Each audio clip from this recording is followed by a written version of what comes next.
Will power जिसको बोलते हैं वो भी स्ट्रांग होना चाहिए। अगर वो भी कमज़ोर हो गया तो हमको बीमारी जल्दी लग जाती है। आज वही हो रहा है कि इम्यून सिस्टम तो लोगों की अच्छी है, लेकिन उसके साथ विल पावर जो है, मन की शक्ति जो है, वो कमज़ोर पड़ रही है डर के माँ पे। तो उसके लिए वो ज़्यादा पेशेंट अपन को दिखने को मिल रहे हैं। इस वक्त हम लोग हैं डॉक्टर वैशाली के साथ, जो आयुर्वेदिक फिजिशियन है। तो हम जानना चाहेंगे मैम, इम्यून सिस्टम क्या होता है और इसकी इम्पोर्टेंस क्या है? अगर से हमें कोई बीमारी होती है तो हमारा इम्यून सिस्टम उस वक्त कितना इम्पोर्टेंस है? इम्यून सिस्टम मतलब रोग प्रतिकार शक्ति। आज जो कोरोना चल रहा है, जो भी कोरोना ही नहीं, हर एक कोई भी बीमारी प्रतिकार शक्ति कम होने के बाद ही होती है। अगर हमारी बॉडी की प्रतिकार शक्ति अगर स्ट्रांग रहे तो कोई बीमारी हमको नहीं लगती है। उसके साथ भी मन भी स्ट्रांग होना चाहिए। विल पावर जिसको बोलते हैं वो भी स्ट्रांग होना चाहिए। अगर वो भी कमज़ोर हो गया तो हमको बीमारी जल्दी लग जाती है। आज वही हो रहा है कि इम्यून सिस्टम तो लोगों की अच्छी है, लेकिन उसके साथ विल पावर जो है, मन की शक्ति जो है, वो कमज़ोर पड़ रही है डर के माँ पे। तो उसके लिए वो ज़्यादा पेशेंट अपन को दिखने को मिल रहे हैं। तो खाली शरीर ही स्ट्रांग नहीं होना चाहिए, मन भी आपका स्ट्रांग होना ज़रूरी है। तो ये दोनों चीज़ें जिसकी स्ट्रांग है उसको कोई भी डिसीज़ नहीं लगेगा, वो कोरोना हो या और कोई हो। तो मन की शक्ति स्ट्रांग नहीं है, इसके क्या रीज़न नज़र आ रहे हैं आपको भी? एक्चुअली वो भी खाने की चीज़ें से ही आती है। जैसे कि हमारी बॉडी में जो हम लोग खाते हैं रोज का, जो भोजन करते हैं, जो फूड लेते हैं, तो वो भी आज रासायनिक फूड जैसा हो रहा है। मतलब सब इसमें पूरे केमिकल आ रहे हैं। तो खाने में तो हम सब खा रहे हैं, फ्रूट्स खा रहे हैं, अच्छा खाना खा रहे हैं, जो लोग बोल रहे हैं, मतलब डॉक्टर बताते हैं वैसे खाने का कोशिश भी लोग कर रहे हैं, लेकिन कहाँ से लाएंगे वो पूरा पॉइजन ही ज़्यादा हमारे पेट में जा रहा है। तो उसके कारण क्या होता है कि रोग प्रतिकार शक्ति जो इम्यून सिस्टम है वो भी कमज़ोर हो रही है, और जो कमज़ोर हो रही है तो मन भी वैसे ही कमज़ोर हो रहा है। क्योंकि मन स्ट्रांग होने के लिए आपका शरीर भी स्ट्रांग होना ज़रूरी रहता है। तो ये दोनों चीज़ें एक दूसरे को पूरक है। एक दूसरे को पूरक होने के कारण एक कमज़ोर होगा तो दूसरा बीमार पड़ेगा ही पड़ेगा। तो इसीलिए आपका खाना और ये सब जो रोज का खाना है, रोज का ही उसमें योगा है, रोज जो ऋतुचर्या दिनचर्या बताई गई है आयुर्वेद में, वो अगर अपन पालन करते हैं तो ये सब चीज़ें आपको कवर करने को मिल जाएंगी। आज वही हो रहा है, जैसे कोरोना के कारण हम लोग फिर से पीछे जा रहे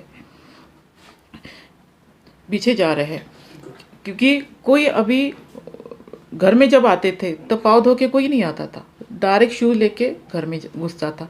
लेकिन आज कैसे हो रहा कि नहीं भाई, कोरोना के डर के क्यों ना हो, लेकिन शूज़ निकाल रहा है, पाँव धो रहा है, सैनिटाइजर कर रहा है और फिर अंदर आ रहा है।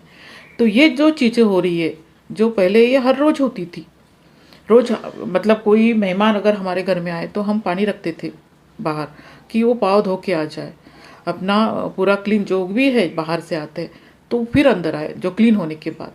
अब अपन कहीं बाहर जाते थे, पहले नहाने के लिए बोलते थे कि पहले नहा लो बाद में घर में आ जाओ। तो ये चीज़ें पहले बताई है हमने। जब तक हमने ये सब चीज़ें की है तब तक हमारे पास रोग नहीं आया है। लेकिन जब से हम लोग क्या बोलते, फॉरेन कंट्री का कल्चर और हमारा इंडियन कल्चर इसको एक कर रहे हैं, ना इधर का हो रहा है ना उधर का हो रहा है। तो ये दोनों मिलके जो चीज़ें एक हो रही है, मिक्सिंग हो रहा है, तो उसके कारण हम क्या करना चाहिए क्या नहीं करना चाहिए समझ में नहीं आ रहा लोगों को। लेकिन आज का कोरोना, मुझे लगता है कभी कभी तो कोरोना आने के बाद लोग बहुत सीख गए हैं कि नहीं क्या अच्छा है क्या बुरा है। तो लोग फिर से वो करने की कोशिश कर रहे हैं। फिर से जैसे कि अपन हाथ नहीं मिलाते थे, नमस्कार करते थे, तो अभी फिर से उस पर आ चुके हैं। तो मुझे अच्छा भी लगता है कभी कि कोरोना एक चीज़ हम लोगों को रोज की रूटीन जो है, जो कैसा जीना चाहिए लोगों को, वो लोगों को सिखा के गया है। हम लोग खाली दौड़ रहे थे अभी तक, बस भाग रहे थे, कहाँ भाग रहे पता नहीं था। लेकिन वो ये भी एक अच्छा हो गया कि मैं घर में 1 साल हो गया हम घर में बैठे, लेकिन ऐसा बहुत कुछ बिगड़ा नहीं है। हाँ ठीक है, खाने को जैसे कि सबके आर्थिक जो है वो सब का डमाडोल हो चुका है, लेकिन हमको ये पता चला है कि खाने को कितना चाहिए, क्या चाहिए, ज़रूरतें कितनी है। तो ये हमको सीखने को मिल चुका है अभी। इम्यूनिटी सिस्टम जो है हमारा, वो टेंशन की वजह से डाउन होता है। तो लॉकडाउन का लगना, सारे काम धंधे बंद होना, इनकम कहीं से नहीं आ पा रही है, खासकर इसका कारोबार जिनके चलते हैं उन पे ज़्यादा इम्पैक्ट पड़ रहा है। सो इम्यून सिस्टम को अगर से मजबूत करना हो तो हमें ये टेंशन को पहले दूर करना होगा। तो ये लॉकडाउन के बारे में आपके क्या विचार है? और एक खौफ जो लोगों में पैदा हो गया है कि मुझे कोरोना हो गया, तो उसे टेंशन आ जाता है और उसे ऐसा लगता है कि उसकी अब डेथ होने वाली है। तो ऐसे लोगों को क्या कहना चाहेंगे आप? एक्चुअली पहले से ये मीडिया वालों ने और राजकीय लोग इसने उसको बहुत दहशत बना दिया कोरोना का। बीमारी है ना, मैं नहीं बोलती कि नहीं है वो रहेगी, थी, है और रहेंगी भी। ऐसा कोई डिसीज़ नहीं जो नहीं था पहले। हम लोग न्यू उसको बोलते हैं। जैसे कि आयुर्वेद में बताया कि हर एक चीज़ आपको रोग में मिलेगी, लेकिन आप उसका नाम पे मत जाओ। आप बॉडी देखो, उसका डायग्नोस करो, आपको क्या लगता है, क्या वात पित्त कफ, हम उसमें क्या डिस्टर्ब है, उस इससे आप मेडिसिन दो। लेकिन एलोपैथी में कैसा हो रहा है कि रोज़ का रिसर्च होता है, रोज़ नया कुछ तो भी लाते हैं। तो नया अगर लाते हैं तो नया उनकी दवाई भी नहीं रहती। कुछ दिन के बाद बोलते ये दवाई अभी नहीं चलेंगी, क्योंकि ये केमिकल है।